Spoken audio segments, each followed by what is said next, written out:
জাতীয় মাছ কেন করা হয়েছে? তাই সারা এটা হচ্ছে ওই দেশের সব ধরনের মানুষ খাবে, নিম্ন শ্রেণী থেকে শুরু করে সব শ্রেণীর মানুষ হচ্ছে ওই মাছটা খাবে। যে খাবারটা সব ধরনের শ্রেণীর মানুষ খেতে পারে সেই খাবারটাই তো জাতীয় হয়। একমাত্র আমাদের এই ইলিশ মাছটার দামটা এত বড়, মানে এত ধরাছোঁয়ার বাইরে করছে যেন আমরা না কিনে খেতে পাই। যে কি ব্যাপার, বাংলাদেশের যত কিছু জাতীয় জিনিস আছে সবকিছু দামই তো হয় রিজনেবল প্রাইস, তাহলে শুধুমাত্র ইলিশ মাছের দাম কেন এত বেশি?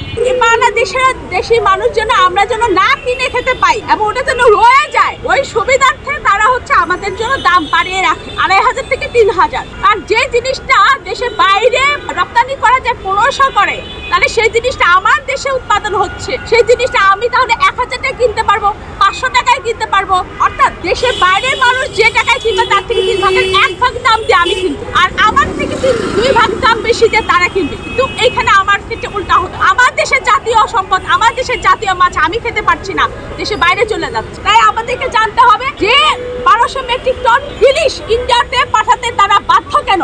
আর রপ্তানির নামে মানে এই যে নোংরামিটা যে করতেছে রপ্তানি 1500 টাকা সে কিভাবে রপ্তানি করে? আমার দেশের মানুষ আগে খাবে, তারপর যদি থাকে বাসে তখন রপ্তানি করবো কি নাকি উপহার দেবো সেটা পরের কথা।